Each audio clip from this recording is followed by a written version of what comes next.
And the next person on our list is Fani Pretorius. He is the CEO at EWI. Fani, are you there? Hi, yes, can you hear me? Yes, I can hear you. How are you, sir? Oh, right, thank you. All right, your 3-minute startup pitch starts now. Thank you.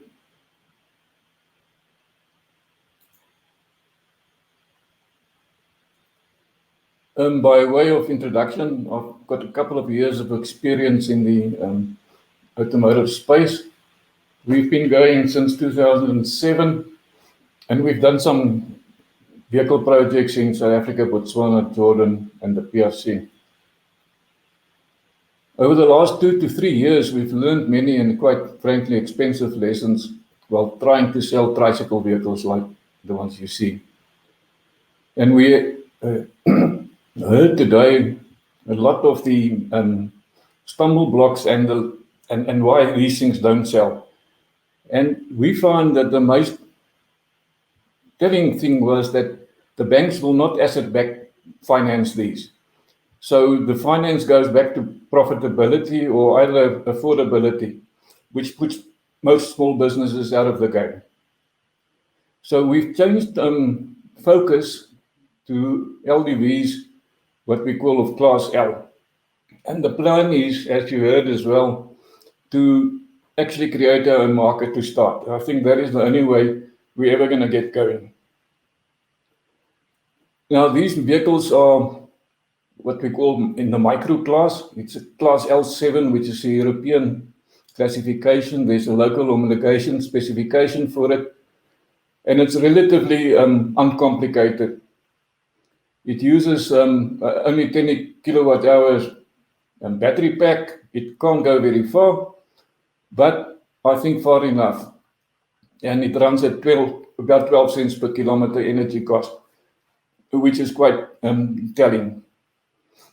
And 300 kilograms. So our target market and stuff for these type of vehicles is like in the old days, where every single plumber and electrician had a small bakkie, and they can use that. So if you're smart and you plan your day and your trips, these will actually be able to save a fortune, and you will be able to make money out of these things.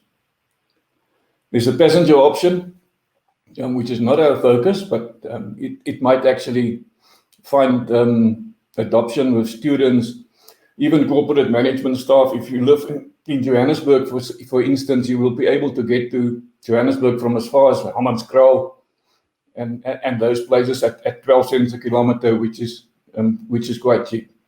So that is one way big corporates can help us to actually start getting these things in the market. Our plan for the next 3.5 years is first to bring in about 4 vehicles and go through validation. We have to make sure that these vehicles are actually suitable for South African and African environment, and that there aren't any design gremlins that pop out. And if they do, so that we can fix and do that. The next phase will be a limited assembly phase with 100 vehicles. And with that vehicles, we're going to try and determine and get to a bankable business plan. There's about 17 jobs that we create in the process at that stage. After that, we can go to a full SKD assembly plant, which is low tech. It's about 3,000 square meters, and we will be able to do 50 vehicles a month on single shift at quite a reasonable investment and create another 32 jobs. And then I think after 3.5 years, we should actually know where we're going, quite frankly, not before. And then we can actually scale for localization so that we make sure we don't over-invest or under-invest in a market that at this stage, quite frankly, you cannot with confidence predict, or you cannot even assume that you can predict what the sales is going to be. Thank you very much, Fani. Unfortunately, I'm going to have to stop you there as we are out of time, but it definitely looks very interesting. And I could see myself in one of those little passenger vehicles. I'm not going to lie. For sure. So what is the kilometers you can get off that on one battery pack? 150 kilometers? Yeah, well, we have to verify that because the battery is a finicky thing, we should test it in the winter because batteries don't like cold. Hmm. So you will find that in summer you'll have 150 k's, and then even in winter it will drop even to 120 because of the cold. So Yeah. we need to validate that. And the buckies that you guys are bringing in? Same, Same. All right. same Well, fine. distance. Thank you so much for your time. I really do appreciate it. And if anyone wants to get hold of Fani, he is the CEO at EWI. Thank you so much, Fani.